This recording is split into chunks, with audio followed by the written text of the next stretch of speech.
راحت الأديان تشدو في ليالي المولد وبريق النور يبدو من معالي أحمد راحت الأديان تشدو في ليالي المولد وبريق النور يبدو من معالي أحمد وبريق النور يبدو من معالي أحمد وبريق النور يبدو من معالي أحمد في ليالي المولد في ليالي المولد عبد الله نعم أيامنا أمينة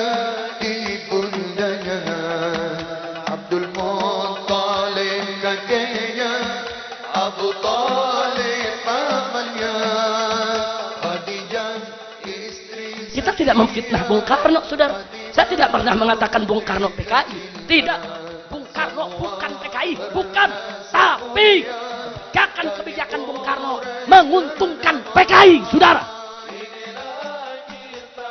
Catat itu baik-baik, saudara. Yang penuh suka duka inilah kita Rasul yang penuh suka duka.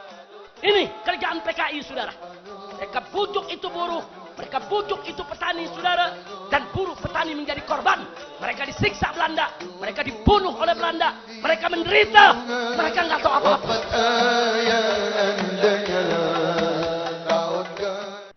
Assalamualaikum warahmatullahi wabarakatuh.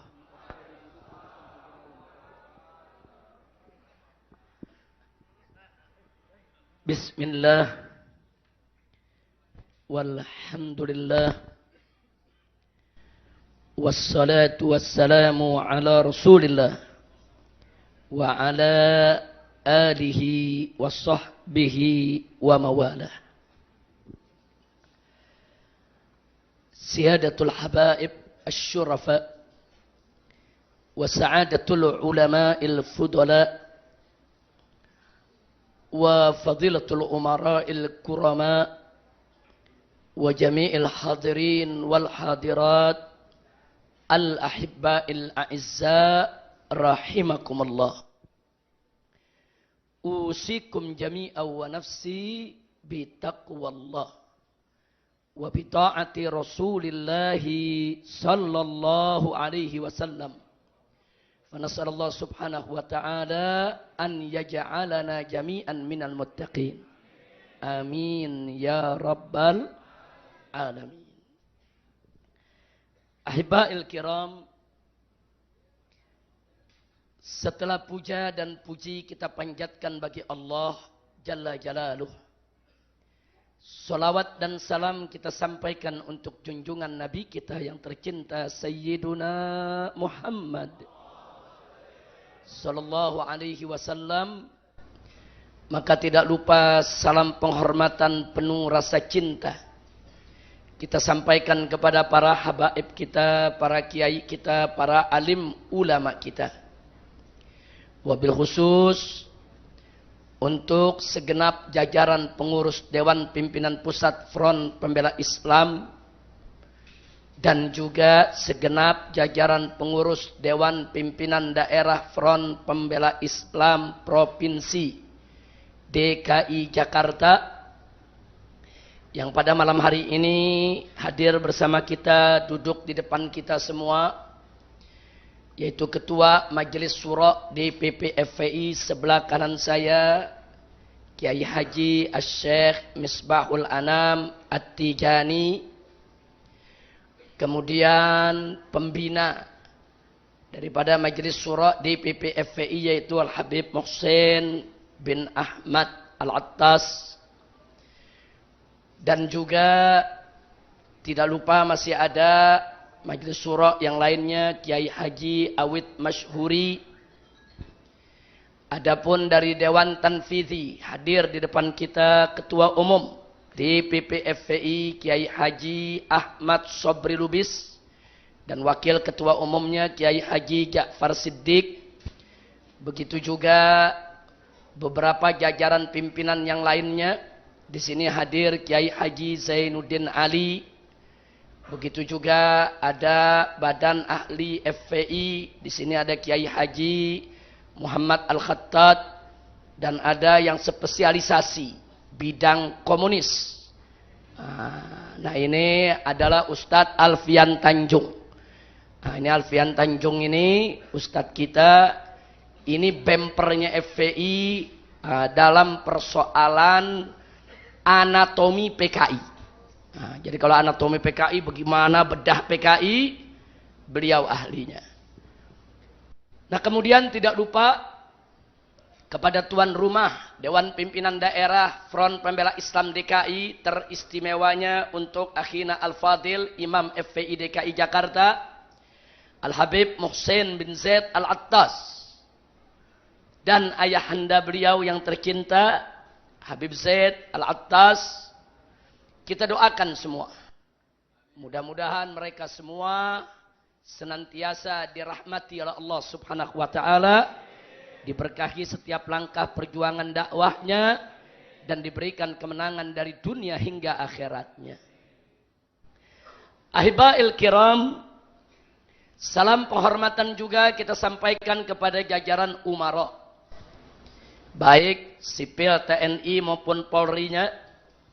Tadi sudah hadir bersama kita Bapak Kapolda Metro Jaya, yaitu Bapak Irjen Tirtito Karnavian, dan sudah memberikan sambutannya karena ada tugas lain harus meninggalkan tempat. Dan alhamdulillah Bapak Kapolres Jaktim tetap ada bersama kita. Kemudian juga ada perwakilan yaitu dari Kodam maupun jajaran yang lainnya. Kita doakan mudah-mudahan segenap umar kita, pemimpin kita, senantiasa mendapatkan limpahan taufik dan hidayah, sehingga menjadi pemimpin yang beriman dan bertakwa, yang taat kepada Allah dan Rasulnya, yang cinta kepada negeri dan rakyatnya, selalu dalam bimbingan Allah untuk menuju baldatun thayyibatun wa rabbun ghafur. Nah, ahibail kiram, barusan kita sudah sama mendengarkan sambutan yang luar biasa dari Ustadz kita, Ketua FKUB DKI Jakarta, Profesor Dr. Kiai Haji Ahmad Syafi'i Mufid, yang mana tadi beliau sedikit menceritakan kepada kita tentang pengalamannya, bagaimana rasa kepedihan umat ketika berada di bawah tekanan teror PKI. Nah, karena itu pada malam hari ini, dalam rangka untuk membangkitkan semangat juang kita, dalam rangka untuk membangkitkan semangat kita untuk bersatu, untuk bersaudara, untuk melawan semua musuh-musuh Islam, maka DPD FPI DKI menggelar acara ini. Sehubungan hari ini merupakan tanggal 30 September, di mana 50 tahun yang lalu pernah terjadi peristiwa yang sangat tragis. Saya tidak ingin bercerita tentang peristiwa tahun 65-nya. Nanti Anda akan bisa lihat pada saat film diputar. Jadi nanti tengah malam film diputar, semua akan tahu sejarahnya apa yang terjadi tahun 65. Tapi saya ingin menyampaikan kronologis jauh sebelum tahun 65 supaya kita tahu apa dan bagaimana PKI. Begitu saya mau tanya dulu semua yang ada di sini, siap bersatu? Siap bersaudara? Siap ganyang PKI? Baca di ujung sana, FPI, PKI, takbir, sallu ala nabi, Allahumma salli wa sallim wa barik alaih wa ala alihi wa ashabi. Saudara, kita perlu mengambil pelajaran dari sejarah. Allah menyatakan dalam Al-Quranul Karim, faqala ta'ala fa'tabiru ya ulil absar.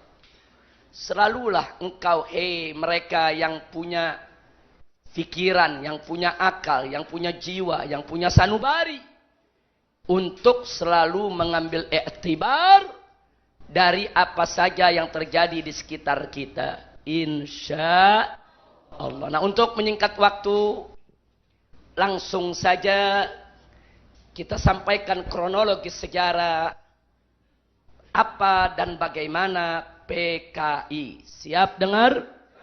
Siap ngaji? Siap buka telinga? Siap buka mata? Siap buka hati? Takbir! Sallu ala Nabi. Allahumma salli wa sallim alaihi. Saudara, di tahun 1914, seorang tokoh komunis Belanda yang bernama Henk Snevely bersama 85 tokoh komunis dari Belanda datang ke Indonesia dan membentuk asosiasi perburuhan. Catat, asosiasi perburuhan. Yang mereka beri nama, tadi sudah disebut oleh Kiai Ahmad Syafi'i Mufid, ISDV. ISDV itu singkatan dari bahasa Belanda, yaitu Indische Socialis Democratische Vereniging, yang artinya asosiasi buruh sosialis demokratik. Asosiasi buruh sosialis demokratik. Mereka tidak pakai nama komunis, mereka pakai nama sosialis demokrasi, ya ikhwan. Dipimpin oleh Henk Snevely. Begitu tahun 1914 dibentuknya di Indonesia, saudara. Yang bentuk semuanya orang Belanda. Dan semuanya adalah tokoh komunis dari dua partai sosialis yang ada di Belanda, ya ikhwan. Lalu apa yang mereka lakukan di Indonesia ini?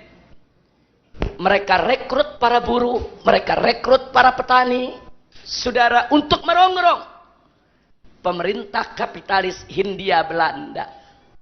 Apa tujuannya? Membuat goncangan di pemerintah Belanda dalam rangka untuk melemahkan kekuatan pemerintah Belanda dan mengganti pemerintahan kapitalis Hindia Belanda menjadi pemerintahan komunis Hindia Belanda. Sengaja ini saya sampaikan sebagai catatan. Jadi ISDV tidak pernah punya niat, tidak pernah punya maksud, tidak pernah punya tujuan untuk memerdekakan Indonesia. Catat baik-baik, saudara. Jadi ISDV dibentuk oleh orang Belanda bukan untuk kemerdekaan Indonesia, tapi mereka punya kepentingan politik di negeri Belanda, saudara. Karena kapitalis yang berkuasa, mereka ingin ambil alih kekuasaan supaya komunis yang berkuasa. Kira-kira jelas tidak? Jelas tidak? Nah, kemudian mereka rekrut para buruh, petani, saudara yang ada di Indonesia. Bahkan mereka rangkul Sarekat Islam yang didirikan oleh HOS Cokroaminoto. Ketika itu Sarekat Islam bersedia bekerja sama dengan ISDV karena ISDV tidak menunjukkan komunisnya, saudara. Kenapa kok Sarekat Islam ketika itu mau dirangkul? Karena sama-sama anti kapitalis. Dibentuklah blok anti kapitalis, saudara. Begitu masuk tahun 1917, saudara, ternyata ISDV berhasil merekrut buruh-buruh pelabuhan, buruh-buruh perkebunan, buruh-buruh perusahaan, saudara, di mana-mana. Anggotanya semakin banyak. Pertanyaannya, kenapa buruh dan tani rame-rame mau masuk, saudara? Ada janji-janji kesejahteraan. Bukan itu saja, janji perlindungan. Kalau ikut ISDV aman, karena ISDV organisasi Belanda, mereka aman dari tekanan penjajah Belanda, saudara. Karena itu buruh banyak tertarik, petani banyak tertarik karena ada perlindungan. Kapan lagi ikut organisasi Belanda sehingga tidak ditindas oleh Belanda, saudara. Tapi akhirnya tahun 1917 para buruh dan tani tadi, saudara, dimanfaatkan oleh ISDV untuk melakukan kerusuhan. Saya garis bawahi, kerusuhan. Sekali lagi, kerusuhan. Kenapa ini saya tekankan? Karena anak-anak PKI yang ada saat ini, saudara, termasuk yang sekarang duduk jadi anggota DPR RI, mereka mengatakan, kami bangga jadi PKI. Karena PKI tahun 1917 telah melakukan pemberontakan untuk memerdekakan Indonesia. Bohong! Catat baik-baik itu, saudara.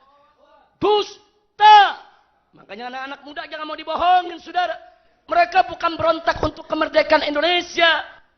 Saudara, ISDV memanfaatkan petani miskin, memanfaatkan buruh miskin untuk melakukan kerusuhan agar punya bargaining position dalam politik.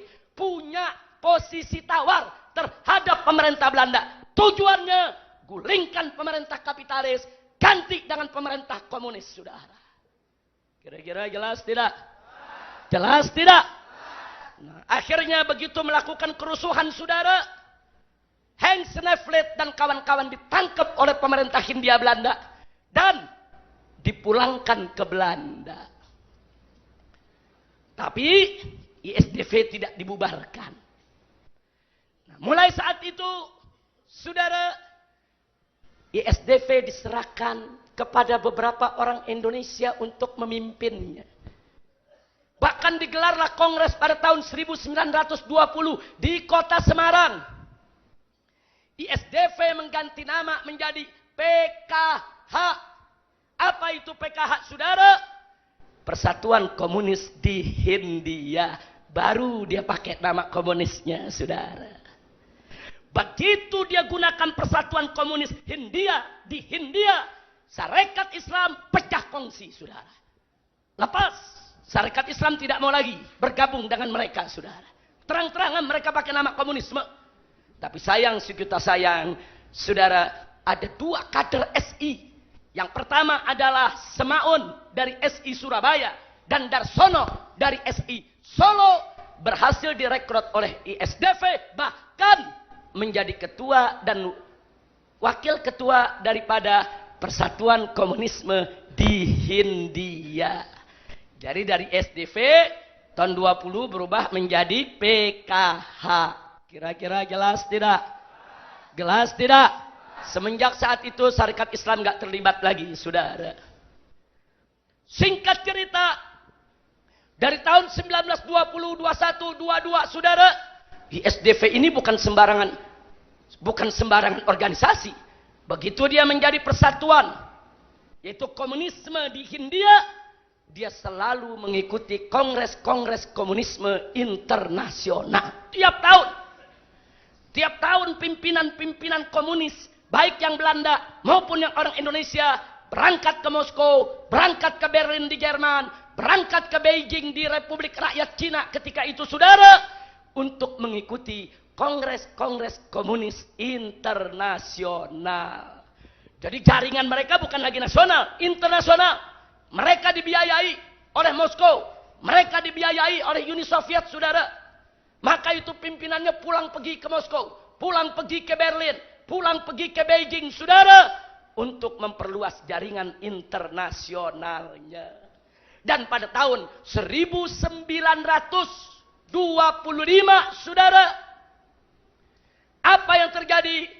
Kongres Komunisme Internasional kelima meminta supaya seluruh asosiasi perburuhan komunis membuat partai-partai di negara-negara di mana mereka berada, saudara. Jadi supaya Anda tahu, disuruh buat partai, saudara, maaf, tahun 24, disuruh buat partai. Dan akhirnya PKH berubah menjadi PKI. Partai Komunis Indonesia tahun 1924. Begitu ada amanat dari Kongres Internasional, saudara, pulang Musso dan Alimin langsung membentuk PKI. Jadilah Partai Komunis Indonesia. Sampai di sini jelas tidak? Jadi itu arahan internasional, saudara. Bukan untuk kemerdekaan Indonesia, bukan. Saudara, bohong kalau PKI mengatakan berjuang untuk kemerdekaan Indonesia. Dusta kalau PKI mengaku-ngaku sebagai pejuang kemerdekaan. Penipu. Kira-kira jelas tidak? Jelas tidak? Singkat cerita, masuk tahun 1927, saudara. PKI punya jaringan makin luas. Buruhnya makin banyak, petaninya makin banyak. Kali ini mereka bikin kerusuhan besar-besaran, saudara. Mereka bakar pelabuhan. Mereka bakar perkebunan. Mereka bakar perusahaan-perusahaan milik Belanda, saudara. Untuk apa? Bukan untuk kemerdekaan Indonesia. Untuk menggoyang pemerintahan kapitalis Hindia Belanda. Agar diganti oleh Ratu Belanda menjadi pemerintahan komunis Hindia Belanda, saudara. Ya, mereka bikin besar-besaran. Bakar sana, bakar sini. Tentara-tentara Hindia Belanda turun mengatasi mereka. Akhirnya apa yang terjadi? Pimpinan-pimpinan PKI, Musso, Alimin, dan kawan-kawan ditangkap dan dibuang ke Moskow, saudara. Uni Soviet. Bukan di penjara di Indonesia. Bukan. Lalu bagaimana nasib petani, saudara? Ribuan petani diganyang oleh penjajah Belanda. Puluhan petani digantung di jalan-jalan oleh Belanda, saudara. Ratusan petani terluka, saudara. Dan puluhan ribu petani dijebloskan oleh Belanda ke dalam penjara dan disiksa setiap hari. Ini kerjaan PKI, saudara. Mereka bujuk itu buruh, mereka bujuk itu petani, saudara, dan buruh petani menjadi korban. Mereka disiksa Belanda, mereka dibunuh oleh Belanda, mereka menderita, mereka nggak tahu apa-apa, saudara. Begitu saya tanya, PKI biadab tidak? Licik tidak? Jahat tidak? Saudara, mereka melakukan ketika itu kerusuhan bukan untuk kemerdekaan Indonesia. Mereka hanya memanfaatkan buruh dan petani untuk dijadikan peluru, dijadikan bemper, menghantam pemerintah kapitalis Hindia Belanda agar tumbang dan diganti menjadi pemerintah komunis Hindia Belanda, saudara. Tapi gagal. Sementara pimpinan-pimpinannya, apalagi yang orang Belanda, nggak ada yang diseksa, saudara. Ditangkap, dipulangin ke Belanda. Yang orang Indonesia, Musso, Alimin, ditangkap, dikirim ke Moskow, saudara. Mereka hidup di Moskow dengan bebas. Mereka di Moskow dapat rumah. Mereka di Moskow dapat kendaraan. Mereka di Moskow dapat gaji bulanan, saudara. Ini pemain semua. Ini tokoh politik kaliber internasional, saudara. Yang mengorbankan rakyat kecil. Yang mengumpankan rakyat kecil.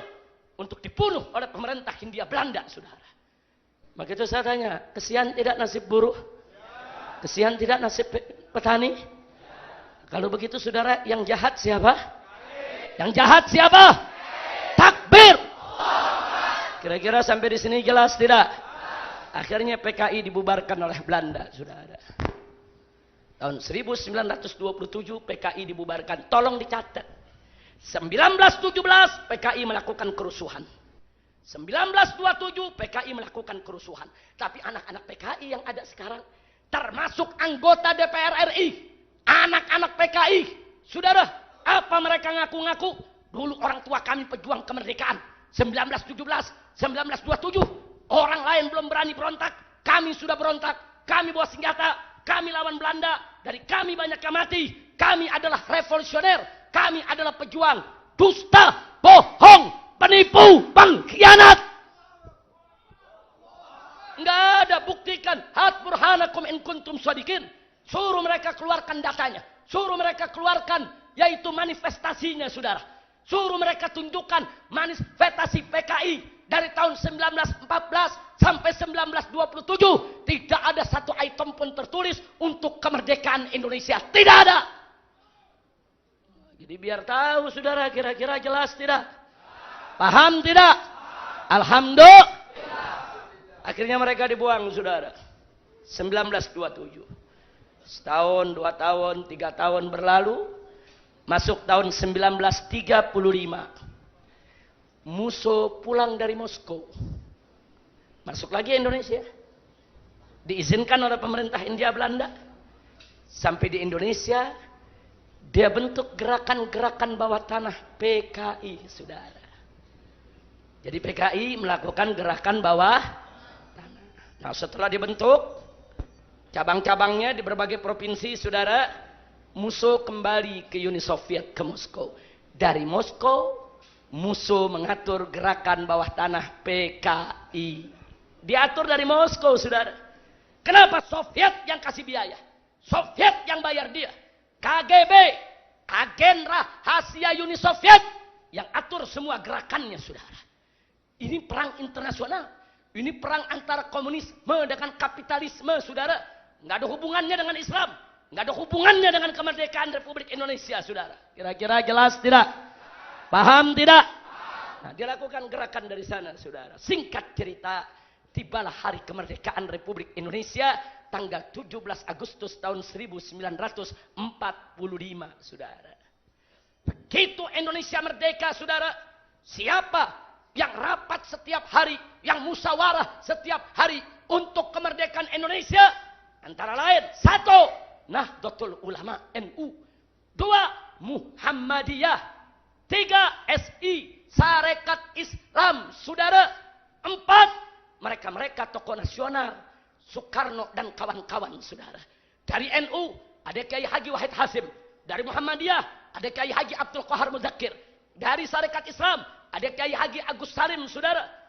Dan ditambah lagi oleh Bung Karno, Bung Hatta, Bung Yamin, saudara. Dan lain-lain. Mereka-mereka inilah yang musyawarah, yang duduk, yang berunding, saudara. Bagaimana untuk memerdekakan Indonesia? Apa yang harus dilakukan bila tiba saatnya kita proklamasikan kemerdekaan Indonesia? Dan dalam setiap pertemuan tersebut, tidak ada satupun PKI yang ikut, saudara. Catat baik-baik, saudara.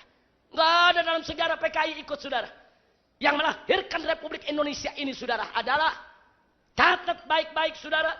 Pertama adalah kelompok Islam yang diwakili oleh NU, Muhammadiyah, dan Sarekat Islam. Yang kedua adalah kelompok nasionalis yang diwakili oleh Bung Karno, Bung Hatta, dan Bung Yamin, saudara. Nggak ada PKI. PKI tidak masuk catatan. PKI tidak masuk hitungan. Tidak ada seorang PKI pun yang ikut merumuskan kemerdekaan Republik Indonesia, saudara. Kira-kira jelas tidak? Berarti saya tanya, kemerdekaan Indonesia, NU jasanya besar tidak? Muhammadiyah besar tidak? Sarekat Islam besar tidak? Alhamdulillah. Bung Karno dan Bung Hatta besar tidak? PKI ada nanam andil? Enggak ada, saudara. Enggak ada mereka bikin kemerdekaan Republik Indonesia. Kira-kira jelas tidak? Kira-kira jelas tidak? Takbir! Takbir! Nah, kemudian PKI kecewa, enggak diikut sertakan, saudara. Kecewa enggak diikut sertakan, saudara. Lalu apa yang mereka lakukan dengan kekecewaan mereka, saudara? Pada tanggal 1 sampai 20 Oktober tahun 1945, setelah Indonesia merdeka, saudara. Jadi setelah Indonesia merdeka, tokoh-tokoh mereka dari Moskow datang, mereka nggak dipakai oleh Bung Karno, mereka nggak dipakai oleh Bung Hatta, saudara. Enggak ada yang diajak ngurus pemerintahan. Oh, mereka kecewa, saudara. Nah, setelah mereka kecewa dari tanggal 1 sampai 20 Oktober, tahu apa yang mereka lakukan? Mereka bentuk, saudara, organisasi teroris. Yang pertama dikasih nama API, Angkatan Pemuda Indonesia. Dan kedua diberi nama AMRI, yaitu Angkatan Muda Republik Indonesia. Kenapa saya sebut ini organisasi teroris? Kedua anak organisasi PKI inilah, saudara. PKI-nya sendiri masih di bawah tanah nih. Ini yang dimunculkan, saudara. Apa yang mereka lakukan? Di basis-basis PKI. Mereka bunuh pejabat. Mereka bunuh kiai. Di Tegal, itu camatnya, saudara. Bupatinya mereka culik. Mereka kuasai Tegal. Cirebon mereka serbu, saudara. Banten mereka kuasai. Bahkan di Banten, saudara, Bupati Lebak mereka culik, mereka bunuh. Dan ada satu tokoh nasional di Tangerang, mereka culik, mereka bunuh, yaitu Otto Iskandar Dinata, saudara. Mereka bunuh. Tokoh-tokoh nasional yang anti PKI mereka culik, mereka bunuh. Pokoknya camat, lurah yang berafiliasi ke Republik Indonesia, mereka culik, mereka bunuh, saudara. Sampai akhirnya mereka menguasai Keresidenan Pekalongan yang wilayahnya mencakup Brebes, saudara, Tegal, Pemalang, Pekalongan. Ini dikuasai oleh mereka, saudara. Bahkan setelah mereka kuasai 4 kota tadi, mereka serbu Cirebon, mereka tangkepi TRI, tentara kita ditangkepi, mereka usir, gudang senjatanya mereka rebut. Jadi supaya Anda tahu, saudara, mereka mengacaukan kok. Ketika itu, saudara, ini kita baru merdeka. Belanda ngancam mau datang lagi. PKI bukan mendukung kemerdekaan, bukan menciptakan keamanan, bikin kekacauan di mana-mana, membuat pemerintah kita menjadi lemah, tentara kita menjadi lemah. Saya tanya, kalau begitu PKI pengkhianat tidak? Bajingan tidak? Saudara, kalau bicara kecewa, mestinya NU yang kecewa sama Muhammadiyah. NU, Muhammadiyah, Sarekat Islam mestinya kecewa, saudara. Kenapa kecewa? Karena Bung Karno dan Bung Hatta menghapuskan 7 kata dari Piagam Jakarta, saudara. Yaitu ketuhanan dengan kewajiban menjalankan syariat Islam bagi pemeluk-pemeluknya, diganti oleh Bung Karno dan Bung Hatta, saudara, tanpa mengundang ketiga kiai tadi, saudara. Diganti dengan ketuhanan. Untung ada Ki Bagus, saudara, yang akhirnya menambahkan dengan Yang Maha Esa. Jadi catat baik-baik, ketika itu NU marah, Muhammadiyah marah, tapi dengan arif dan bijaknya, saudara, Kiai Haji Wahid Hasyim dan Kiai Haji Abdul Qahar Muzakir menasehati umat Islam. Sudahlah, kita nggak usah ribut dulu. Kita ini baru merdeka 1 hari. 1 hari kita bersatu dulu lah. Kita bersatu dulu, pertahankan kemerdekaan, kita lawan Belanda. Nanti kalau kita sudah mulai stabil, bagus, baru kita diskusi lagi soal dasar negara. Saya tanya, kalau gitu NU dan Muhammadiyah arif tidak? Bijak tidak? Bagus tidak? Kalau mau cerita kecewa, sebetulnya kecewa tidak? Kalau mau cerita sakit hati tidak? Tapi nggak emosi, saudara. Dan akhirnya Bung Karno malu. Sampai Bung Karno minta maaf. Dan Bung Karno berjanji, nanti setelah stabil, kita akan musyawarahkan kembali soal dasar negara, saudara. Tapi nggak ada umat Islam, saudara, buat macam-macam, buat neko-neko, saudara. Ini PKI udah ikut merumuskan kemerdekaan, enggak, saudara. Datang bikin teror di mana-mana. Kalau ada yang bertanya, kenapa mereka bikin teror, saudara? Ya, mereka ingin tunjukkan diri bahwa mereka masih ada, bahwa mereka masih punya kekuatan, bahwa mereka masih punya anggota. Dan tanggal 21 Oktober tahun 1945, saudara, PKI mendeklarasikan diri kembali, saudara. Berdiri kembali sebagai Partai Komunis Indonesia. Begitu dia berdiri kembali, saudara, apa yang dilakukan lagi? Teror ditingkatkan, saudara, di mana-mana. Di mana-mana dia melakukan teror, saudara. Dari tahun 45 masuk 46, terus dia melakukan teror. Culik pejabat, bunuh kiai, bunuh gubernur, saudara. Dibunuh para gubernur, para kiai di mana-mana. Kenapa mereka lakukan itu? Mereka ingin diakui keberadaannya. Akhirnya Bung Karno menyerah, saudara. Maksudnya menyerah bagaimana? Karena Bung Karno belum kuat. Tentara belum kuat. Satu persatu kota jatuh diambil PKI, saudara. Akhirnya tahun 1947, saudara, tokoh PKI yang bernama Amir Sarifuddin, saudara, diangkat menjadi Perdana Menteri Republik Indonesia. Tokoh PKI, saudara. Ya, kompensasinya apa? PKI nggak boleh neror lagi. PKI nggak boleh bikin ribut di mana lagi. Nah, akhirnya, saudara, Amir Sarifuddin ini jadilah Perdana Menteri Indonesia. Presiden dan Wakil Presiden Bung Karno dan Bung Hatta. Tapi Perdana Menteri, tokoh PKI. Betul. Begitu dia memimpin, saudara, jadi Perdana Menteri. Stop. Nggak ada teror lagi. Emang teror dia yang buat, saudara. Yang nyulik mereka. Yang bunuh mereka. Mereka stop. Stop. Mereka kompak. Ulama marah. Bukan tidak marah, saudara. Ulama marah besar, saudara. Kenapa harus diberikan kepada tokoh PKI? Anda tahu apa yang dilakukan Amir Sarifuddin, saudara? Hanya dalam waktu 1 tahun. Saudara. Ini Amir Sarifuddin hanya dalam waktu 1 tahun. Saudara. Itu lurah camat di mana-mana diganti sama orang-orang PKI. Bupati diganti sama orang-orang PKI. Pegawai-pegawai negeri sipil banyak diganti oleh orang PKI. Bahkan komandan-komandan tentara, komandan polisi diganti oleh PKI. Insya Allah. Loh, kenapa kok bisa? Dia Perdana Menteri. Dia yang ngatur. Dia masukkan semua orang PKI, saudara. Luar biasa. Saat itu yang marah besar adalah Bung Hatta dan tokoh-tokoh Islam, saudara. Kenapa PKI dikasih kesempatan semacam itu? Mereka tidak ikut merumuskan kemerdekaan. Mereka tidak ikut melakukan revolusi untuk kemerdekaan. Saudara, lalu apa yang terjadi selanjutnya, saudara? Selanjutnya, saudara, di tahun 1948, bulan Januari, ada perjanjian Renville, saudara. Amir Sarifuddin tadi tokoh PKI jadi PM mewakili Indonesia berunding dengan Belanda. Hasilnya merugikan Indonesia. 17 Januari hasilnya merugikan Indonesia. Indonesia mau dijadikan Republik Serikat, saudara. Luar biasa, hasilnya betul-betul merugikan.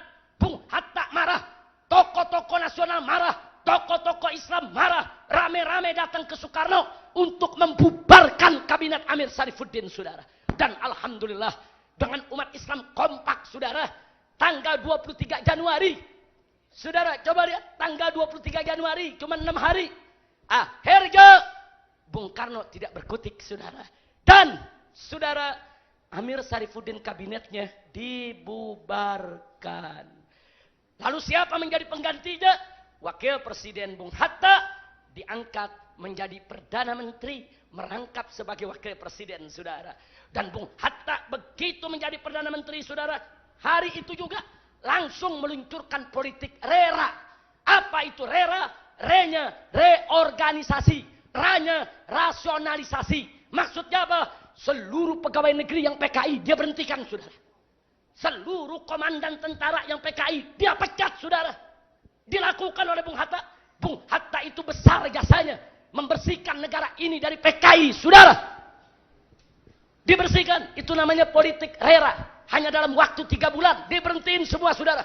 Bung Hatta tidak mau. Akhirnya komandan-komandan tentara dari PKI, komandan polisi dari PKI, pegawai negeri dari PKI, semua marah kepada Bung Hatta, saudara. Lalu apa yang terjadi? Musuh turun tangan dari Moskow datang ke Indonesia, saudara. Biangnya turun tangan, saudara. Begitu dia datang kemari bulan Agustus, saudara, yaitu tahun 1948 tersebut, digelarlah konferensi PKI, saudara. Kemudian Musso menjadi ketuanya, saudara. Nah, di situ yang mimpin adalah ada Musso, ada Nyoto, ada DN Aidit, saudara. Mereka-mereka yang memimpin PKI, termasuk Amir Sarifuddin, saudara. Begitu Agustus mereka datang, mereka konferensi, saudara. Agustus tahun 1948 selesai konferensi. Sebagai amanat konferensi PKI, tanggal 5 September, Musso menyampaikan langsung kepada Bung Karno supaya Bung Karno berkiblat kepada Uni Soviet. Terang-terangan, Indonesia harus berkiblat kepada Soviet. Indonesia harus berkiblat kepada Soviet. Ini Indonesia sudah merdeka, disuruh jadi budaknya Soviet, disuruh tunduk kepada Soviet. Saya tanya, PKI pengkhianat tidak? Bajingan tidak? Iblis tidak? Takbir! Insya Allah. Biar anak-anak muda tahu cerita PKI, saudara. Jangan bilang mereka berjasa dulu sama Republik ini, saudara. Jangan bilang berjasa dengan Republik ini, saudara. Kira-kira jelas tidak? Kira-kira jelas tidak? Lanjut? Lanjut? Mau tahu kelanjutannya? Betul? Takbir! Sallu ala Nabi. 5 September disampaikan ke Bung Karno. Bung Karno tolak, saudara. Kata Bung Karno, nggak bisa. Kita negara berdaulat. Kita Republik Indonesia, negara berdaulat. Nggak bisa kita berkiblat kepada Soviet. PKI marah. Marah PKI. Lalu apa yang terjadi, saudara? Marahnya PKI tanggal 11 dan 12. Saudara. Tanggal 11 dan 12 bulan September. 5 September mengajukan, 10 September Bung Karno menolak, besoknya 11 karena mereka marah, maunya mereka ditolak, saudara. Gubernur Jawa Timur mereka cegat, mereka bunuh, saudara. Nggak sampai di situ, saudara. Ada lagi, saudara, yaitu Dokter Mawardi dari Rumah Sakit Solo, mereka culik, mereka bunuh, saudara. Dan juga ada seorang kolonel di Madiun, saudara, mereka culik, mereka bunuh, mereka sembelih, saudara. Oh, mereka marah. tanggal 11, tanggal 12, tanggal 13, tanggal 14, terus mereka teror. Mereka culik pejabat, mereka culik pejabat saudara, dan mereka bunuh. Puncaknya tanggal 17 September saudara. Begitu kiai-kiai di Jawa Tengah pro Republik, anti PKI, kiai-kiai diculik. Ada seorang kiai besar, Kiai Haji Sulaiman Suhdi Afandi, bersama 108 tokoh Islam diculik oleh PKI saudara, diseret, disembelih satu persatu, dan jenazahnya dimasukkan dalam sumur di kecamatan saudara Sojo, yaitu di desa Sojo, kecamatan Bendo, dan Kabupaten Magetan. 108 tokoh Islam bersama kiainya mereka sembelih, mereka masukkan ke dalam sumur, biadab. Jadi supaya kita tahu saudara, betul yang dikatakan tadi oleh Kiai Haji Mufid saudara. Jangan dulu kita disuruh minta maaf sama PKI. Mereka katakan mereka menjadi korban. Kau bunuh kiai, kau bunuh santri, kau bakar pesantren, kau bunuh pejabat, kurang ajar, biadab. Ini mesti dibuka juga saudara. Mustinya mereka yang minta maaf kepada umat Islam, betul? Mereka yang minta maaf kepada bangsa Indonesia, betul? Bukan dibalik. Lah kok dibalik saudara? Udah gitu presiden gak tegas lagi. Orang tegas sebagai presiden Indonesia. Hei PKI, kau pengkhianat, kau penipu, kau dosa besar, kau yang mesti minta maaf kepada bangsa Indonesia, betul? Bukan dibalik. Kira-kira jelas tidak? Paham tidak? Jelas tidak? Begitu mereka culik kiai, dibunuh kiai, saudara. Besoknya Panglima Besar Jenderal Sudirman atas perintah Bapak Presiden secara besar-besaran saudara mengerahkan tentara. Satu diambil dari Batalion Brawijaya di Jawa Timur, dan yang kedua Siliwangi dari Jawa Barat. Loh kenapa enggak dari Jawa Tengah? Jawa Tengah udah banyak yang PKI saudara. Tentara-tentaranya ikut jadi PKI. Nah, jadi supaya kita tahu, Jenderal Gatot Subroto ketika itu pangkatnya masih kolonel saudara, itu memimpin serangan saudara. Dan tanggal 30 September saudara, tanggal 17 September setelah kiai-kiai dibantai, itu PKI berhasil merebut banyak kota. Dia rebut Madiun, Wonogiri, Ponorogo, Rembang, Cepu saudara. Kemudian termasuk juga Magetan, Pacitan, Pati, Kudus, Sukoharjo, Purwodadi, saudara. Belasan kota mereka rebut, saudara. Lumpuh. Jawa Tengah lumpuh. Tentara nggak berkutik, pemerintah nggak berkutik. Hampir tiap kota direbut oleh PKI. Dan yang merebutnya, saudara, bersenjata. Kenapa? Karena mereka punya tentara. Karena tentara di Jawa Tengah ketika itu banyak ikut PKI. Insya Allah. Nah makanya tentara mesti introspeksi diri juga. Saudara, jangan tentara merasa bersih juga. Jangan. Jangan, tentara mesti hati-hati. Jangan sampai kecolongan lagi. Betul? Betul? Iya, pemerintah jangan cuma ngomong, ormas Islam jangan sampai kesusupan. Bukan ormas Islam yang kesusupan, dia yang kesusupan. Betul? Betul? Saya mau tanya, kalau di ketika itu militer tentara pada banyak jadi PKI, polisi banyak jadi PKI, kesusupan bukan namanya. Jadi yang kesusupan ormas Islam atau tentara? Ormas Islam atau polisi? Nah itu pelajaran berharga. Makanya polisi dan tentara harus lebih hati-hati.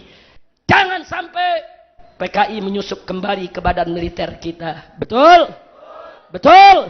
Akhirnya tanggal 30 September tahun 1948 dipimpin oleh Panglima Besar Jenderal Sudirman, kota Madiun direbut kembali, saudara. Setelah Madiun direbut, tentara terus merangsek masuk ke Pacitan, masuk ke Magetan, masuk ke Blitar, masuk ke Blora, masuk ke mana-mana. Dan baru akhir bulan November, saudara, seluruh Jawa Tengah bisa dikuasai kembali oleh pemerintah. 3 bulan pertempuran, saudara. Kira-kira jelas tidak? Jelas tidak? Jadi jasa tentara perang lawan PKI besar tidak? Besar tidak?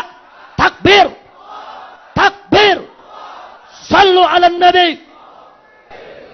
Saudara, akhirnya musuh, saudara dan alimin tertangkap oleh tentara dan dieksekusi mati. Nyoto lari ke Cina, saudara. Nah, Nyoto saat itu masih muda. Itu calon pemimpin PKI ke depan, saudara. Nah, akhirnya, saudara, pimpinan-pimpinan di Jawa Tengah itu PKI semua ditangkapi, saudara. Tapi yang di Jakarta nggak ditangkap. DNID nggak ditangkap, saudara. Nah, saat itu tentara dan ulama minta kepada Bung Karno bubarkan PKI. Wajar tidak? Wajar tidak? Wajar tidak? Apa jawab Bung Karno? Jangan. Itu kan yang salah oknum. Itu kan yang salah musuh dan alimin. Musuh alimin sudah dieksekusi mati, cukup. Jangan kita bebankan kesalahan kepada mereka-mereka yang tidak bersalah. Itu alasan Bung Karno, saudara. Akhirnya PKI tidak dibubarkan. Saya mau tanya, PKI ketika itu sudah biadab tidak? Biadab tidak? Bunuh gubernur biadab tidak? Culik bunuh camat dan lurah biadab tidak? Bunuh kiai biadab tidak? Bunuh santri biadab tidak? Bakar pesantren biadab tidak? Biadab tidak? Bantai umat Islam biadab tidak? Tolong dicatat, saudara. Selama bulan September, saudara, seminggu sebelum mereka dipukul kalah oleh Jenderal Sudirman, PKI ini marah, saudara, karena mereka kalah. Begitu mereka pergi dari Madiun, terpukul oleh TNI, mereka masuk Magetan. Apa yang mereka lakukan, saudara? Di jalan mereka bantai umat Islam. Mereka tangkepi para tokoh, para kiai, dan mereka buat 2 ladang pembantaian, saudara. Yang pertama adalah pabrik gula Gorang-Gareng, dan yang kedua adalah pabrik gula Alas Tewu. Dua-duanya ada di Magetan, saudara. Mereka kumpulkan itu kiai, santri, orang-orang NU yang gak setuju dengan PKI, saudara. Tokoh-tokoh mereka kumpulkan di pabrik gula Gorang-Gareng. Mereka sembelih satu persatu. Saking banyaknya yang disembelih, itu banjir darahnya sampai betis kaki, saudara. Anda bayangkan, itu yang disembelih ulama, yang disembelih kiai, yang disembelih pejabat, yang disembelih orang-orang Islam, baik di pabrik gula Gorang-Gareng maupun di pabrik gula Alas Tewu, saudara.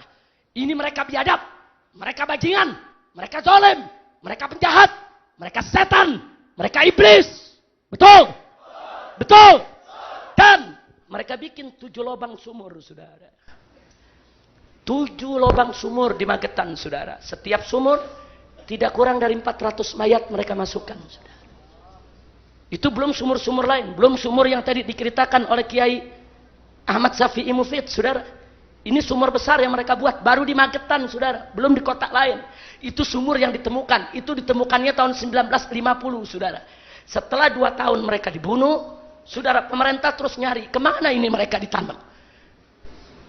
Masyarakat nyari, ini Kiai Haji Sulaiman Zuhdi di mana mayatnya, saudara. Mereka semua nyari. Baru tahun 1950 ditemukan ribuan umat Islam dari Magetan, dari Pacitan, dari mana-mana turun dari Madiun ke tempat sumur-sumur tersebut. Mereka angkat satu persatu mayat-mayat daripada kiai mereka, saudara. Dan satu persatu diidentifikasi dan ditemukan mayat jenazah daripada Kiai Haji Sulaiman Zuhdi Afandi yang tinggal tulang belulang, saudara. Saya tanya, biadab tidak? Biadab tidak? Itu yang ditemukan itu. 7 sumur, saudara. 7-7-nya di Magetan. Yang lainnya kemana? Tadi Kiai Ahmad Syafi'i Mufid cerita. Antum dulu di daerah mana, Ustaz? Di Demak. Ini beliau ini cerita di Demak aja udah banyak lubang, saudara. Ini Kiai Misbah dari Brebes. Ini ayah beliau Komandan Banser lawan PKI. Di Brebes sudah banyak lubang, saudara. Yang ditemukan hanya 7 lubang. Biadab PKI, saudara. Insya Allah. Jadi ini yang mesti kita tahu, saudara. Nah, maka itu saya tanya, kalau Bung Karno enggak bubarkan PKI, kelewatan tidak? Fakta sejarah. Kita tidak memfitnah Bung Karno, saudara. Saya tidak pernah mengatakan Bung Karno PKI. Tidak. Bung Karno bukan PKI. Bukan. Tapi kebijakan-kebijakan Bung Karno menguntungkan PKI, saudara. Catat itu baik-baik, saudara. Jangan Anda pikir, saudara, kalau Bung Karno itu kebijakannya tidak menguntungkan PKI. PKI udah bunuh kiai, udah bunuh ulama, udah bunuh pejabat, dia nggak bubarin. Masya Allah, saya tanya, kecewa tidak? Kecewa tidak? Takbir. Nah, akhirnya PKI memanfaatkan Bung Karno. Oh, ternyata Bung Karno baik dengan kita. Akhirnya tahun 1950, saudara, DN Aidit memimpin PKI. Dan mulailah merangkul habis-habisan Bung Karno, saudara. Semua kebijakan Bung Karno dipuji PKI. Semua putusan Bung Karno, saudara, didukung oleh PKI. PKI di mana-mana puja-puji Bung Karno, bela-bela Bung Karno, saudara. Kenapa? Karena PKI tahu saat itu Bung Karno sedang jadi pahlawan besar bangsa Indonesia, saudara. Nggak ada jalan lain. Kalau mau dapat simpati rakyat, dukung Bung Karno. Dan akhirnya PKI berhasil. Saudara, tahun 50 dukung Bung Karno habis-habisan. Sampai tahun 55 dan 1955, PKI diizinkan ikut pemilihan umum, saudara. Hasilnya, PKI jadi 4 besar, saudara. Saat itu tercatat, anggota PKI, saudara, di tahun 55, saudara. Saat itu tercatat, saudara, tidak kurang dari 2 juta orang. Dan tahun 65, tidak kurang dari 3 juta orang, saudara. Jadi Anda bayangkan, udah bunuh ulama, udah bakar pesantren, udah habisi orang NU di mana-mana, saudara. Masih ada yang pilih, masih jadi 4 besar. Luar biasa politik di negeri ini, luar biasa, saudara. PKI jadi partai besar. Itu tahun 55, saudara. Singkat cerita, begitu PKI jadi 4 besar, PKI betul-betul mempengaruhi kebijakan Bung Karno. Akhirnya para ulama menggelar kongres tahun 1957 di Palembang. Kongres Ulama Islam Indonesia. Di Palembang tahun 1957 memutuskan, meminta kepada Presiden Bung Karno untuk mengeluarkan dekret pembubaran PKI. Itu tahun berapa? Tahun 57. Ditolak oleh Bung Karno. Enggak, Bung Karno enggak terima, saudara. Ditolak oleh Bung Karno. Bahkan tahun 58-nya, saudara, Bung Karno makin mesra dengan PKI. Bahkan tahun 60-nya, Bung Karno meluncurkan program politik Nasakom, Nasional Agama Komunis. Saudara, Masyumi menolak. Masyumi tidak terima. Lalu apa yang terjadi? Karena Masyumi tidak terima, tahun 1962, saudara.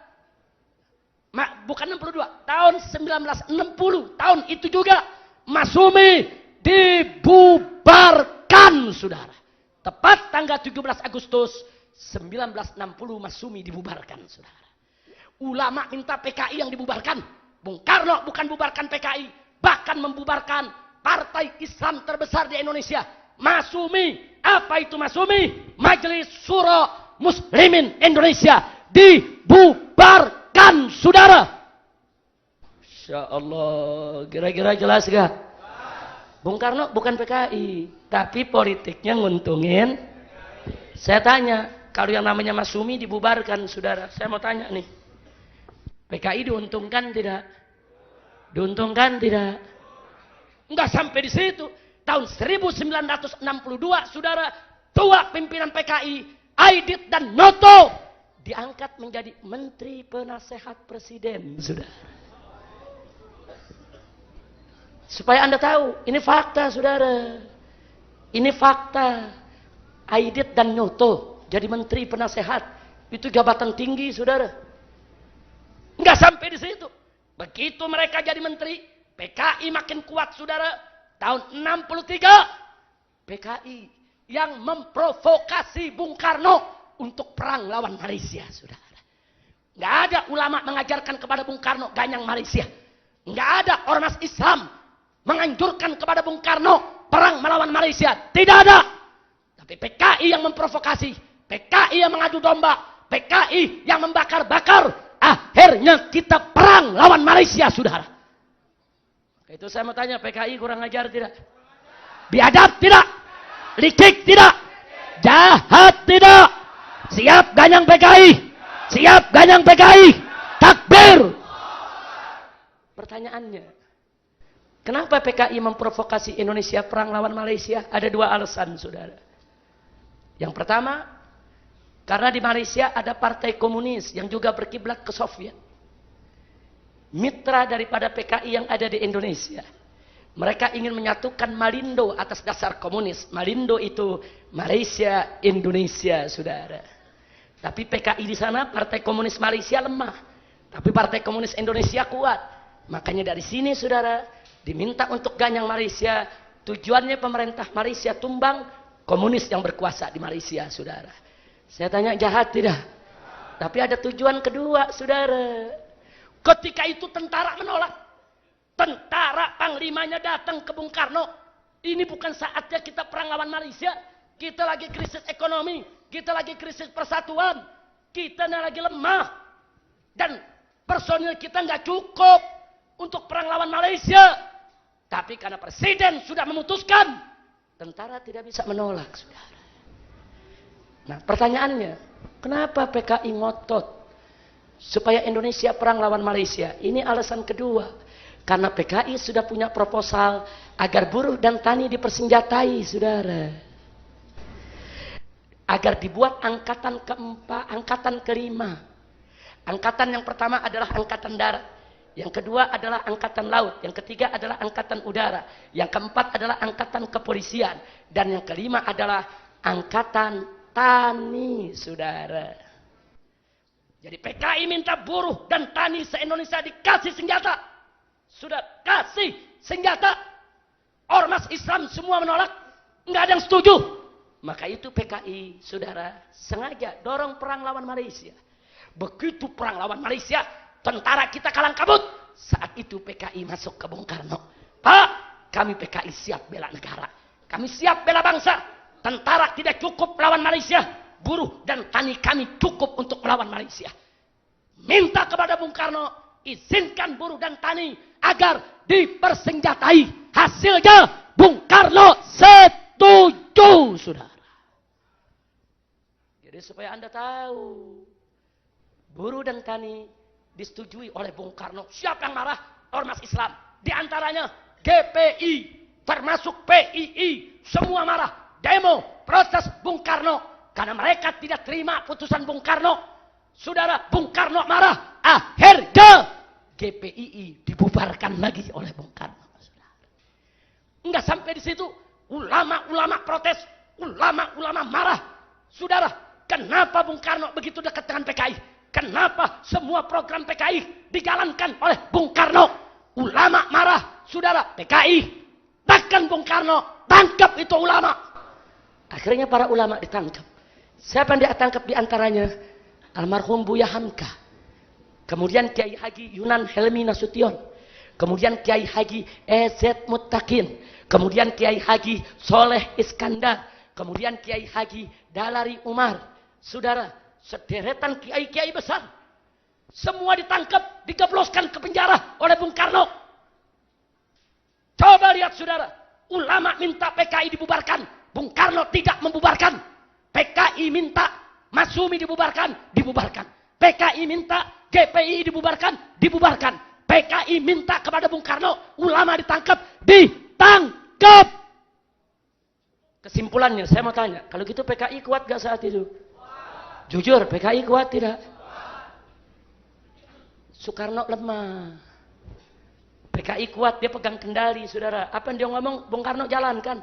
Itu menunjukkan saat itu Bung Karno lemah. Bung Karno tidak seperti tahun 45, tidak seperti tahun 48, saudara. Kasnya udah kendor. Baterainya tinggal sebaris. Nah, jadi ditekan oleh PKI, saudara. Kira-kira jelas tidak? Jelas tidak?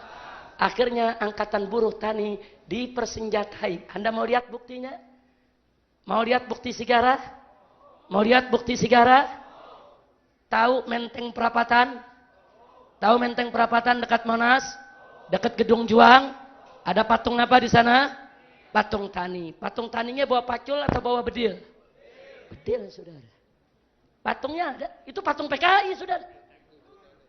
Tugu Tani, saudara. Anda boleh lihat itu Tugu Tani, saudara. Patung Tani, bawa bedil, bawa pistol, saudara. Ini Tugu Tani. Ini dibuat saat PKI gaya-gayanya. Saat PKI menguasai Bung Karno, saudara. Sampai dibuat patungnya. Coba kita lihat.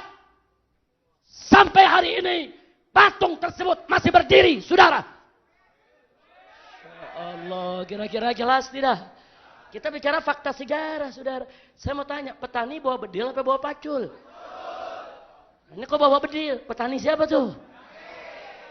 Nah kan PKI yang senjatain dia, saudara. Lihat patungnya bawa bedil, senapan laras panjang, dan bawa pistol di pinggangnya, saudara. Kira-kira jelas tidak? Bukti sejarah, mereka jaya. Saudara, mereka menang. Akhirnya tahun 1964. Partai Murba, saudara. Yang didirikan oleh Tan Malaka. Yang dulu pernah bergabung, saudara. Dengan orang-orang komunis. Tapi dia keluar. Dia tidak suka dengan tata caranya, saudara. Murba. Singkatan dari Musyawarah Rakyat Banyak. Disingkat Murba. Di Murba banyak mantan PKI, saudara.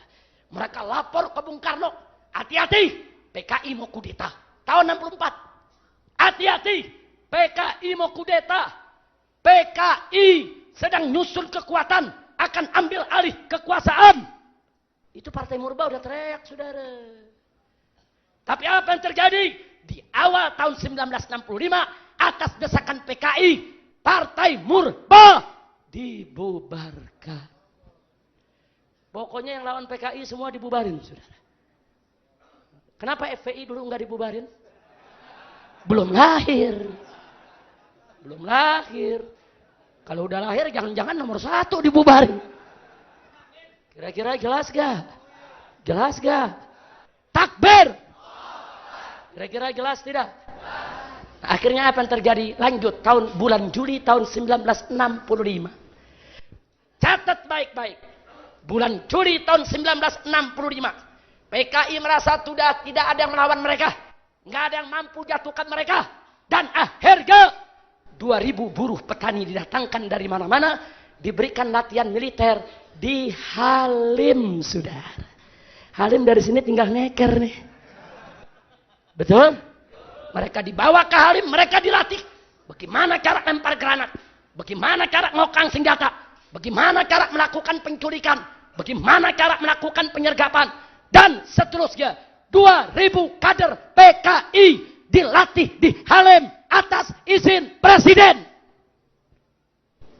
Bukan latihan liar. Presiden yang izin. Ustadz Abu Bakar Bashir dituduh melakukan latihan perang. 18 tahun penjara. Karena dianggap tidak izin pemerintah, saudara. Kalau PKI langkahnya hati-hati. PKI licik. Mereka pemain politik luar biasa, saudara. Mereka mainkan itu politik dengan licik luar biasa. Sebelum mereka melatih pasukannya, mereka minta dulu putusan dari presiden. Dapat, mereka latih, saudara. Bulan Juli, Agustus, September. Tanggal 30 September pagi, saudara, Barisan Tani Indonesia, barisan taninya PKI, saudara, dan saudara, yaitu perempuan-perempuan PKI, wanita Gerwani, saudara, rame-rame melakukan demonstrasi di depan istana. Demonstrasi untuk mengalihkan perhatian, saudara, karena mereka sudah punya rencana yang luar biasa. Rencana apa? Malamnya mereka culik 7 jenderal, saudara. Mereka alihkan perhatian, mereka culik 7 jenderal. Bagaimana ceritanya? Nanti akan diputar filmnya, saudara. Jadi saya nggak ceritakan lagi yang tahun 65 kemarin, saudara. Jadi sebelum 65 saja, saya tanya, PKI udah jahat tidak? Jawab yang kompak, jahat tidak? Biadab tidak? Bajingan tidak? Ditambah dengan pengkhianatan tahun 1965. Tolong dicatat. Bagaimana nasib NU, saudara? Ini yang tadi Kiai Mufid ceritakan, saudara. Begitu jenderal-jenderal diculik, saudara. Anda tahu yang terjadi apa?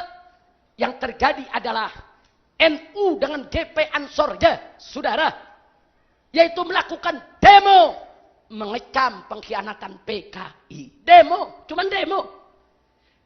NU demo di beberapa kota, saudara, menolak kekejaman PKI, menolak kebiadaban PKI. PKI nggak terima, saudara, nggak terima. Apa yang dilakukan kemudian, saudara? Anak-anak Ansor di Banyuwangi tidak kurang dari 65 orang. Mereka tipu, mereka undang, katanya ada tablek akbar. Hadir di tablek, mereka diracuni, kemudian disembelih satu persatu, saudara. Enggak sampai di situ, saudara. Di mana-mana kota, mana toko NU dibunuh, mana toko Banser dibunuh, saudara. Akhirnya, saudara, Ansor ngamuk. Dari Sabang sampai Merauke, mereka semua turun ke jalan. Dan akhirnya, di mana-mana NU dan PKI bentrok nasional, saudara. Dan yang diculik bukan NU saja. Orang-orang mantan-mantan Masumi, tokoh-tokoh Muhammadiyah, tokoh-tokoh Sarekat Islam, tokoh-tokoh Persis, semua habaib pun tidak sedikit yang diculik, saudara, dibunuh oleh mereka. Biadab. Begitu NU bergerak di seluruh Indonesia, saudara, ditopang oleh ormas-ormas lain. Di mana-mana terjadi bentrok, terjadi perang antara umat Islam dengan PKI. Dan alhamdulillah, Allah memberikan kemenangan kepada umat Islam. Takbir. Takbir. Akhirnya PKI kalah. Berdasarkan data, 1 juta orang PKI dibunuh, saudara. Tapi jangan Anda pikir NU nggak banyak yang dibunuh. Ribuan orang NU dibunuh, saudara. Ratusan kiai dibunuh, saudara. Nah kalau ada yang bilang, Beb nggak adil dong. Masa NU cuma ribuan, ini sampai 1 juta. Yang nggak usah cerita, kan 1 kiai balas 1000 orang. Bunuh 1 kiai, kita bunuh berapa? 1 kiai, bunuhnya berapa? Jadi kalau ada 1000 kiai, 1 juta. Saya tanya, saat itu kezaliman atau perang? Kita berbuat zalim atau perang? Perangnya nyerang atau bela diri? Takbir! Udah kalah, saudara.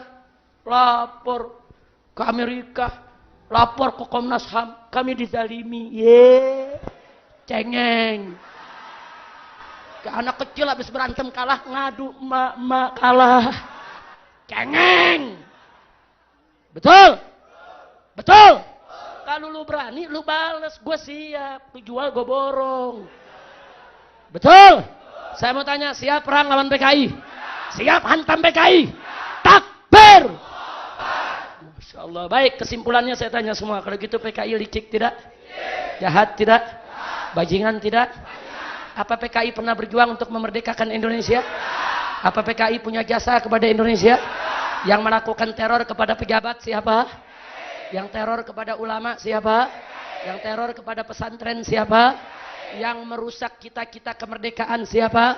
Yang jadi budak asing siapa? Yang menghancurkan agama siapa? Kalau begitu saudara PKI biarkan atau lawan? Diamkan atau ganyang? Takbir! Masya Allah. Sekarang pakai lapor saudara. Ini LSM Komprador. Dari Komnas HAM-nya sampai setara institut saudara. Oh rame-rame minta kepada presiden agar minta maaf kepada PKI.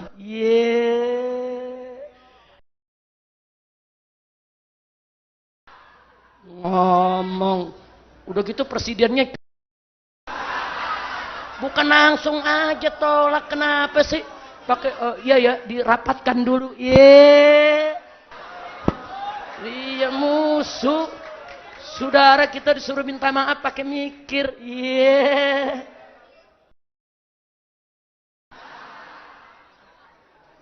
Kira-kira yang saya sampaikan jelas gak? Apa? Saya udah capek, lu bangun atau ceramah nyambut. Kira-kira jelas tidak? Jelas tidak? Mau tahu lanjutannya? Mau tahu lanjutannya? Tonton filmnya. Habis ini nonton filmnya, lu jangan pulang lu. Pulang gue doain biar bisul di pantat. Tapi kalau duduk bukan, ini cerita supaya kita tahu cerita sejarah kita. Nah ada pertanyaan, Habib, kenapa anak muda sekarang banyak yang nggak tahu? Perhatikan baik-baik sebelum saya akhiri, saudara. Begitu reformasi, tahun 1998. Saudara, satu film tentang pengkhianatan G30 SPKI yang biasanya diputar oleh TVRI setiap tanggal 30 September, saat ini dilarang tidak diputar lagi. Berarti ada yang takut boroknya dibuka. Betul? Ada yang takut boroknya dibuka, saudara. Yang kedua, saudara. Dulu saya sekolah SD, SMP, SMA. Kalau saya belajar sejarah nasional Indonesia, selalu dicantumkan pengkhianatan PKI. Tapi hari ini, dalam buku sejarah, pengkhianatan PKI dihapus, saudara. Kurang ajar tidak? Kurang ajar tidak? Berarti ada tangan-tangan di belakang kekuasaan yang sengaja menghapus sejarah soal pengkhianatan PKI. Betul? Betul? Enggak sampai begitu. Yang ketiga, saudara. Yang ketiga, dulu orang kalau mau jadi pejabat, diperiksa dulu pandangannya tentang PKI, saudara. Kalau ada keterlibatan dengan PKI, enggak boleh dia jadi anggota DPR. Enggak boleh dia menjadi pejabat publik, saudara. Tapi begitu reformasi 98, saudara, aturan tersebut dihapus. Sehingga anak-anak PKI rame-rame masuk ke partai. Rame-rame jadi anggota DPR. Saya ditanya, Habib, ini kan hak asasi manusia. Yang salah kan bapaknya, bukan anaknya.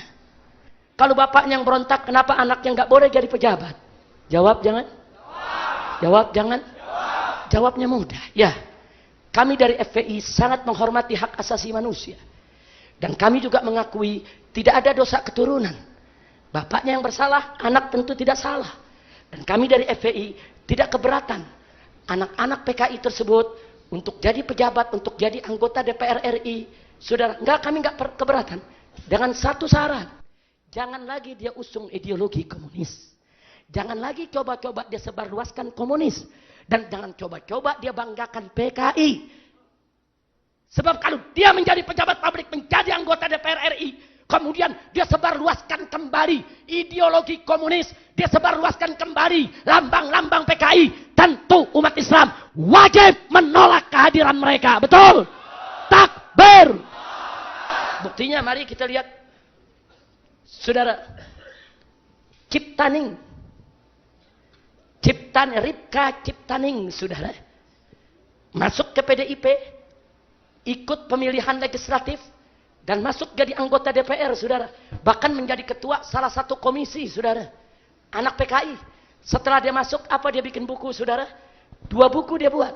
Yang pertama judulnya, Aku Bangga Jadi Anak PKI. Nggak puas, bikin lagi buku kedua. Apa judulnya? Anak PKI Masuk Parlemen. Dia ledek kita semua, saudara. Dia ledek kita semua, saudara. Kurang ajar tidak? Kurang ajar tidak? Saat ini tidak kurang dari 80 orang mantan anak-anak PKI jadi anggota DPR, saudara. Hati-hati. Hati-hati. Kalau mau tahu namanya tuh tanya Ustadz Alfian Tanjung. Semua namanya ada di kantong Ustadz Alfian, saudara. Jadi biar Anda tahu, saudara. Ini negara kita dalam bahaya. Kalau PKI udah masuk jadi PNS, PKI udah masuk jadi pejabat, PKI udah masuk lagi jadi legislatif. Bahaya tidak? Bahaya tidak? Bahaya tidak? Dan ingat, mereka kuat, saudara. Kalau mereka nggak kuat, nggak nantinya Jokowi kebingungan. Jokowi bingung karena lemah. Ditekan oleh mereka. Minta maaf kau kepada PKI. Minta maaf kau kepada PKI, saudara. Nah, saya mau tanya semua yang ada di sini. Apa perlu kita minta maaf kepada PKI? Haram kita minta maaf kepada PKI, saudara. Kok kita minta maaf kepada penjahat, kepada bajingan yang menghabisi orang-orang tua kita? Kepada Presiden Jokowi, kita berikan peringatan. Jangan coba-coba kau minta maaf kepada PKI. Jangan sekali-kali kau minta maaf kepada PKI. Kalau kau minta maaf kepada PKI, maka kita turunkan rame-rame Jokowi dari jabatannya, saudara. Takbir. Siap revolusi. Siap turunkan presiden. Siap ambil alih kekuasaan. Siap ganyang PKI. Takbir. Sallu ala Nabi. Kalau ada yang bertanya, Habib, kenapa kita harus begitu keras menolak presiden untuk minta maaf? Kenapa? Satu, catat baik-baik saudara. Kalau Presiden Jokowi sampai minta maaf kepada PKI atas nama negara, satu, berarti PKI tidak salah saudara. Berarti PKI tidak salah. Dan kedua, kalau PKI tidak salah, berarti NU yang salah. Berarti kiai-kiai yang dibunuh itu salah semua saudara. Berarti GP Ansor Banser salah.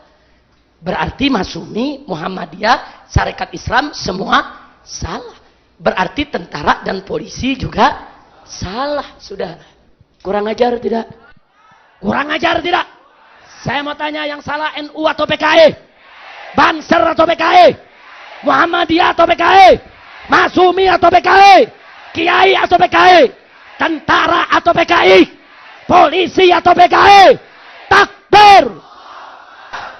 Itu yang kedua saudara. Yang ketiga, kalau negara minta maaf kepada PKI, saudara, berarti PKI tidak salah. Kalau PKI tidak salah, berarti PKI berhak mendapatkan rehabilitasi. Ini yang ketiga. Apa arti rehabilitasi? Nama baik PKI harus dikembalikan, diumumkan secara resmi. Konsekuensinya, partai PKI harus hidup kembali. Kurang ajar tidak? Yang keempat, nggak sampai di situ. Seluruh aset PKI yang pernah dirampas oleh negara tahun 65 harus dikembalikan kepada PKI. Termasuk kantor-kantornya, tanah, rumah, dan lain sebagainya, saudara. Yang kelima, nggak sampai di situ. Selain ada rehabilitasi, harus ada kompensasi. Apa kompensasinya? PKI sudah masang harga saat ini. Kalau nanti pemerintah Indonesia sudah minta maaf, maka setiap keluarga PKI, setiap anggota PKI harus dapat ganti rugi 1 miliar. Saudara, kalau tercatat tahun 1965 bahwa PKI beranggotakan 3 juta orang. 3 juta orang kali 1 juta. Harus berapa? Kali 1 miliar, maaf. 3 juta kali 1 miliar. Berapa? Berapa? 3.000 triliun. 3.000 triliun, saudara. Kira-kira PKI bisa bangkit gak? Setiap satu orang PKI dapat 1 miliar, yang 1,5 miliar diambil, yang 1,5 miliar bagi-bagi tetangga, besok nusuk PKI ya. Kira-kira pemilu menang gak? Menang gak? Bisa menang lagi, saudara. Karena masyarakat kita masih banyak yang dikasih duit, dia pilih, saudara. Betul? Betul? Betul? Bahaya tidak? Lalu kalau PKI yang berkuasa menang lagi bagaimana? Hati-hati. Pengkhianatan tahun 48 dan pengkhianatan tahun 65 akan terulang kembali, saudara. Jelas tidak? Jelas tidak? Masih ada konsekuensi ke-6, nggak sampai di situ, saudara. Kalau PKI tidak salah, berarti tentara salah. Kalau begitu, seluruh tentara yang terlibat dalam pemberantasan PKI harus diajukan ke pengadilan hak asasi manusia. Karena itu para tentara dan para polisi yang tahun 65 pangkatnya masih tamtama prajurit, saudara. Semua yang membasmi PKI dapat penghargaan Satya Lencana. PKI tinggal buka di Mabes Polri atau buka, saudara, di Kilangkap Mabes TNI, saudara, untuk melihat tahun 65 siapa saja prajurit yang dapat Satya Lencana. Lengkap namanya dan alamatnya. Semuanya akan diajukan sebagai pelanggar HAM dan harus diadili serta harus dihukum sebagai penjahat perang, saudara. Bahaya tidak? Bahaya tidak? Makanya tentara polisi jangan diam. Kalau ada berita-berita mereka melakukan gerakan, tentara harus bicara, polisi harus bergerak, harus dicegah. Nggak boleh dibiarkan gerakan PKI bangkit kembali. Betul? Takbir. Siap bela TNI, siap bela polisi, siap ganyang PKI. Takbir. Yang ketujuh, bukan TNI saja. NU juga penjahat perang. Saudara, berarti kiai-kiai NU yang saat ini memimpin pondok-pondok pesantren, yang saat ini usia mereka ada yang 69 tahun, 70 tahun, 75 tahun. 50 tahun yang lalu mereka pemuda-pemuda Ansor. 50 tahun yang lalu mereka komandan-komandan Banser, saudara. 50 tahun yang lalu mereka semua ikut terlibat perang melawan PKI, saudara. Artinya kalau pemerintah minta maaf kepada PKI, saudara, maka kiai-kiai NU, orang-orang tua di NU, sepuh-sepuh di NU, semuanya harus diseret ke pengadilan HAM sebagai penjahat perang. Saya tanya, kurang ajar tidak? Saya mau tanya, apa Anda redho kiai Anda diseret sebagai penjahat perang? Apa Anda ridho? Apa Anda rela? Saya punya orang tua, saya punya kakek, saya punya datuk, semua terlibat di dalam perang melawan PKI, saudara. Ya, berarti nenek-nenek kita, kakek-kakek kita, datu-datu kita, semuanya penjahat, semuanya harus diadili. Kurang ajar, biadab, iblis. Insya Allah, kira-kira jelas tidak? Jelas tidak? Saudara, makanya Kiai Haji Hasyim Muzadi, mantan ketua umum PBNU, dengan tegas menyatakan, saudara, kepada Habib Muhsin bin Ahmad Al-Attas dan kepada kita semua.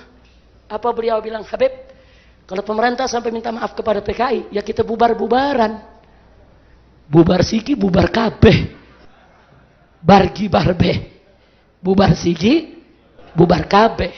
Dan Kiai Haji, saudara Solahuddin Wahid, Gus Solah dari Tebu Ireng, saudara, juga menyatakan kalau pemerintah sampai minta maaf kepada PKI, berarti pemerintah menyakiti seluruh warga NU. Bahkan menyakiti seluruh perasaan umat Islam. Betul? Betul? Maka itu saya tanya, kalau gitu minta maaf kepada PKI bahaya tidak? Bahaya tidak? Jokowi, Presiden, ada urusan apa? Kau korek-korek lupa lama? Presiden, ada urusan apa? Kau mau ungkit-ungkit permusuhan lama? Urus saja in negeri yang sudah. Fat, biarkan mereka berlalu. Betul? Anak-anak PKI. Anak-anak PKI. Kita tidak pernah mengebiri hak Anda. Kau mau jadi pejabat, silakan. Kau mau jadi pegawai negeri, silakan. Silakan. Kita terbuka. Apalagi kalau kau mau jadi santri, mau jadi ustadz, mau jadi kiai. Betul? Betul? Saya mau tanya, kita siap terima tidak? Siap terima tidak? Tapi stop. Jangan lagi kau usung ideologi komunis. Jangan lagi kau hidupkan PKI. Jangan lagi kesalahan orang tuamu kau ulangi. Cukup. Jangan buka luka lama. Jangan bikin gaduh. Jangan bikin rusak ini negeri. Betul? Takbir. Presiden kok mikirnya mundur ke belakang bukan maju. Karena jidatnya nongkrong ke belakang. Jadi mikirnya sono dulu. Kira-kira jelas gak? Makanya kita doain, mudah-mudahan presiden gak minta maaf. Amin. Aminnya yang ikhlas. Amin. Mudah-mudahan Jokowi gak minta maaf kepada PKI. Mudah-mudahan Jokowi dapat taufik dan hidayah. Mudah-mudahan Jokowi tetap dekat dengan umat Islam. Tetap menjaga persatuan bangsa. Amin ya rabbal alamin. Sebab kalau sampai kiai-kiai kita diseret ke pengadilan, saya mau tanya, siap perang enggak? Siap perang enggak? Siap bela NU? Siap bela Banser? Siap bela Muhammadiyah? Jadi NU Muhammadiyah ini orang-orang tua kita. Kalau besok sampai PKI bangkit, NU Muhammadiyah minggir dulu, biar kita FPI yang mudaan, yang mau ngerasain. Betul? Takbir! Takbir! Siap ganyang PKI? Siap habisi PKI? Siap perang lawan PKI? Andai kata PKI di backing oleh negara, siap lawan negara. Di backing oleh presiden, siap lawan presiden. Di backing oleh negara Cina, di backing oleh negara Rusia, siap lawan mereka. Takbir! Takbir! Sallu ala Nabi. Allahumma salli wa sallim alaihi. Dulu Banser sudah berjasa tahun 65. Nah, Banser istirahat dulu. Giliran kita rame-rame yang lawan. Setuju gak? Setuju gak? Punya golok? Punya parang? Punya celurit? Betul? Punya? Lu jangan jawab. Ada Kapolres. Lu jawab diketarain loh. Nah, ini ditangkap. Kalau punya ginian jangan ngomong-ngomong. Nah, kalau punya golok boleh ngomong. Betul? Saya mau tanya, punya golok? Punya parang? Punya celurit? Siap diasah? Siap diangkat. Siap jihad. Takbir. Ada yang nanya, Beb nanti senjatanya dari mana? Tenang aja, Kapolres yang kasih. Nanti kalau PKI berontak maksudnya. Kalau PKI berontak. Karena bukan apa-apa kalau PKI berontak. Yang pertama kali dipotong polisi loh Pak. Benar, tentara sama polisi yang pertama kali dipotong. Betul? Betul? Nah kalau Kapolres nggak mau dipotong, kasih kita aja senjata. Kita yang perang. Betul? Setuju tidak? Setuju tidak? Hidup Islam. Hidup Islam. Hidup Indonesia. Hidup NKRI. Hidup NU. Hidup Muhammadiyah. Hidup Islam. Hidup TNI. Hidup polisi. Takbir. FPI. FPI. PKI. PKI. Takbir. Takbir. Alhamdulillah. Ayo, ayo. Ganyang PKI. Ganyang PKI. Sekarang juga. Yang semangat. Ayo, ayo. Semua. Lagi. Ganyang PKI, ganyang PKI sekarang juga. Takbir. Allahu Akbar. Alhamdulillah. Nah itulah yang saya mau sampaikan pada kesempatan malam hari ini.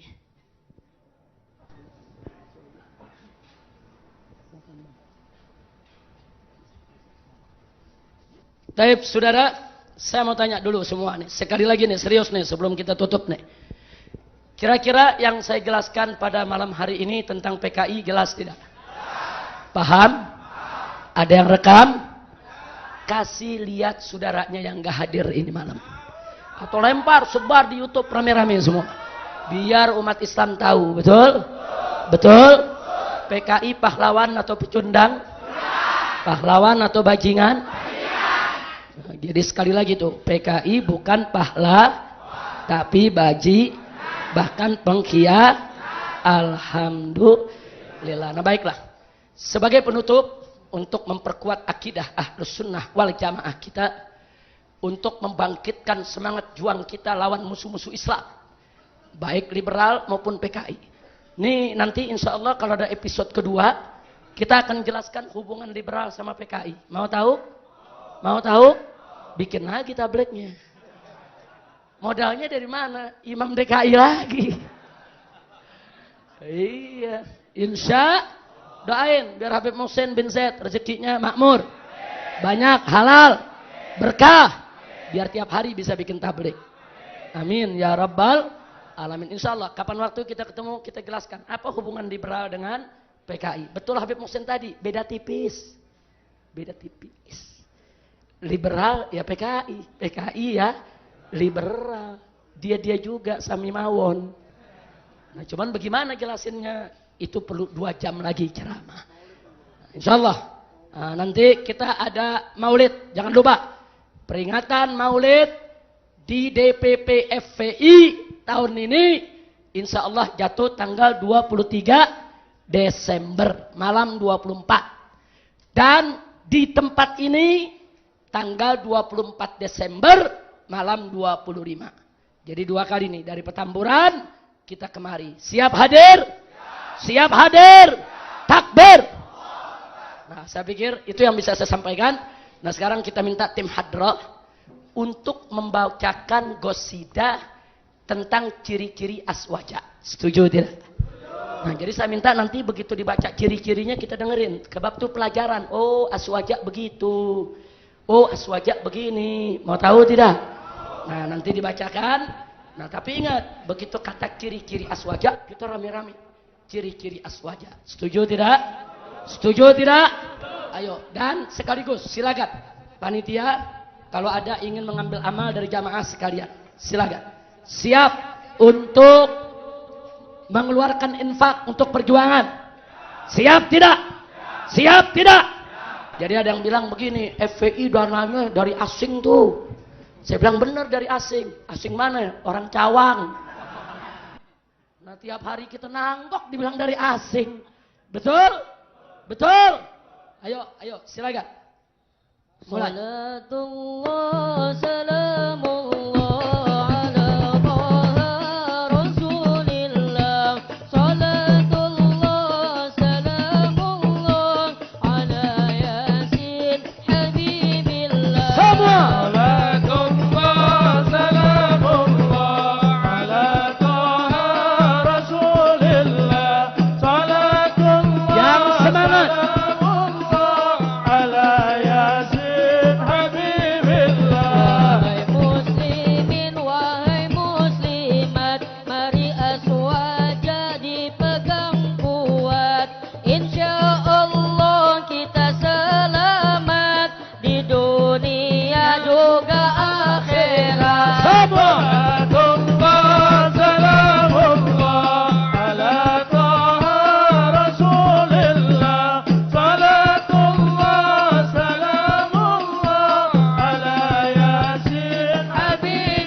Mau oleh-oleh buat pulang? Mau oleh-oleh buat pulang? Betul? Nanti sampai rumah direnungkan. Setuju? Setuju. Kita kemarin lebaran apa? Lebaran apa? Lebaran haji. Berarti ingat kisah Nabi Ibrahim. Dulu Nabi Ibrahim ada 300 patung lebih. Patung lebih nih. Patung-patungnya Masya Allah nih. Dihancurin sama Nabi Ibrahim. Sendirian. Sendirian. Gimana? Rame-rame apa sendiri? Banyak gak patungnya? Banyak gak patungnya? Nah saya mau tanya, umat Islam di Jakarta ada berapa? Ada berapa juta? Ada berapa juta? Ada 10 juta? Kok patung PKI ada ya satu?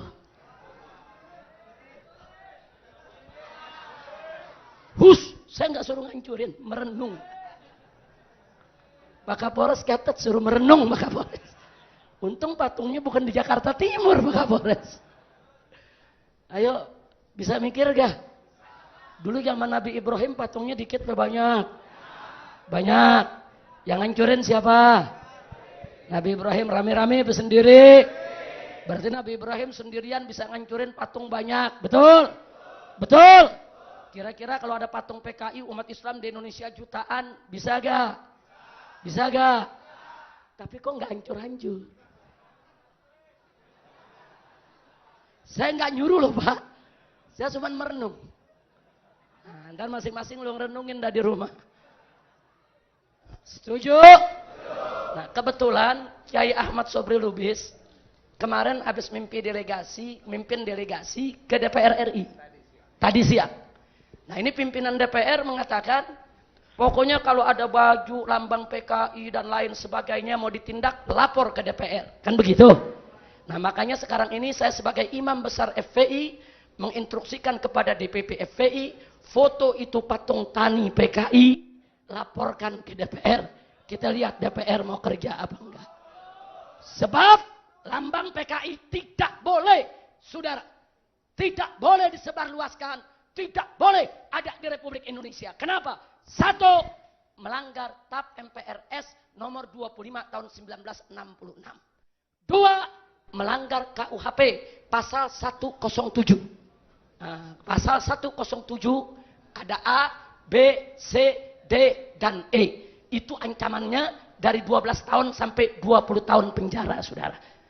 Nah, jadi nggak boleh dibiarkan. Ada undang-undang, ada KUHP-nya, saudara. Itu patung-patung PKI kok. Itu memperingati waktu PKI sedang kuat-kuatnya dengan angkatan kelima. Itu angkatan PKI, saudara. Kenapa DPR diam?